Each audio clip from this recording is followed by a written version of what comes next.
يا مرحبا. خليني أسألك سؤال بصراحة. كم مرة حد سألك نفسك تطلع إيه لما تكبر؟ وإنت كنت عايز تجاوب بخمس حاجات مع بعض بس سكت عشان ما يبانش إنك تايه. من وإحنا صغيرين في المدرسة والجامعة اتبرمجنا على فكرة واحدة بس: التخصص القاتل. لازم تكون مهندس شاطر وبس، أو مبرمج وبس، أو دكتور وبس. ولو حاولت تتعلم حاجة جنب مجالك يقولولك: يا ابني ركز في كليتك، انت مش مركز على حاجة واحدة. بس الحقيقة اللي محدش بيقولها لك إن في 2026 اللي عنده أكتر من اهتمام هو اللي بيكسب، بس بشرط يكون فاهم هو بيعمل إيه وعنده الخلطة الصح. النهاردة هنتكلم عن استراتيجية ال M-shaped future، ودي مش مجرد طريقة شغل، دي حرفياً طوق نجاة لكل واحد حاسس إن دماغه مليانة اهتمامات ومش عارف يجمعهم إزاي. لو أنت شخص مالتي باشنت، الفيديو ده معمول عشانك. خلينا نرجع خطوة ورا. زمان في عصر الثورة الصناعية العالم كان محتاج ترس يعمل وظيفة واحدة طول عمره وبأقصى دقة، وده اللي سميناه نموذج الاي شيبت. شخص عنده عمق رهيب في مجال واحد، بس المشكلة لو المجال ده وقع الشخص ده بيقع معاه. بعد شوية الدنيا اتطورت وطلع مفهوم التي شيبت، يعني انت شاطر جدا في حاجة واحدة وعندك معرفة عامة عن حاجات تانية. وده كان ممتاز لفترة، بس دلوقتي الدنيا اتشقلبت.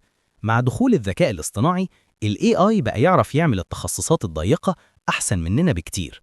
بيكتب كود، بيحلل بيانات، بيصمم، وبيعمل حاجات كانت زمان محتاجة سنين الخبرة. فالشخص المتخصص في حاجة واحدة بس بقى مهدد. طيب إحنا بقى ميزتنا إيه كبشر؟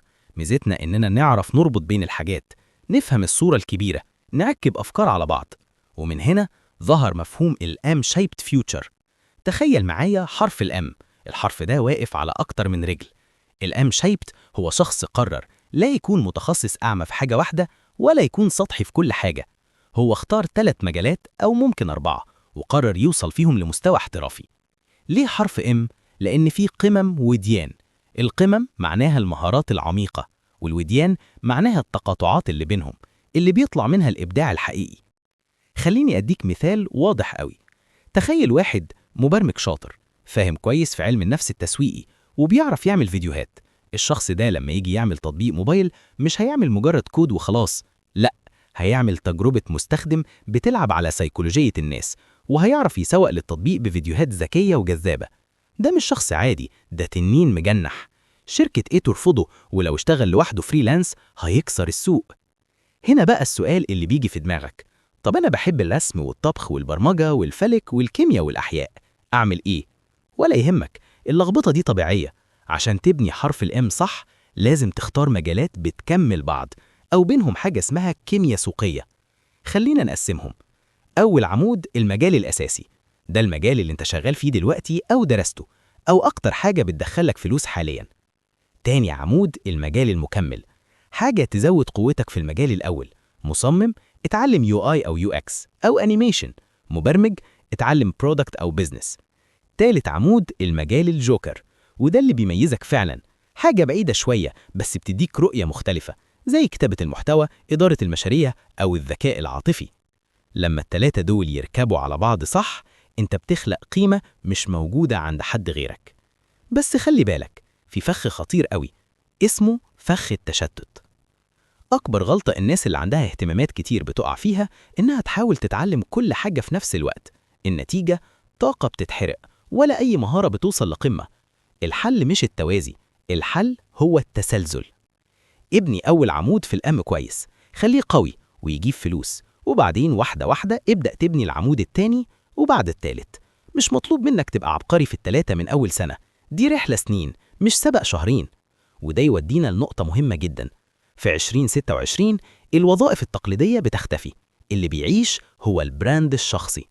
لما تكون M-shaped انت بتبقى rare breed، فصيلة نادرة.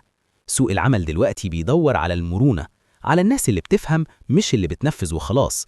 مثال بسيط: لو شغال في شركة سياحية وعندك مهارة تحليل بيانات وصناعة محتوى، ولما الشركة تفكر تعمل تحول رقمي، مين هيقود؟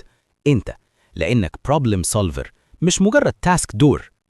خلينا نختم بحاجة مهمة جدا: ما تحبسش نفسك في علبة، ولو الناس شايفاك متشتت قول لهم أنا ببني حرف الأم بتاعي. العالم محتاج ناس تفهم التكنولوجيا وتفهم الإنسان وتفهم الإبداع، كل ده مع بعض.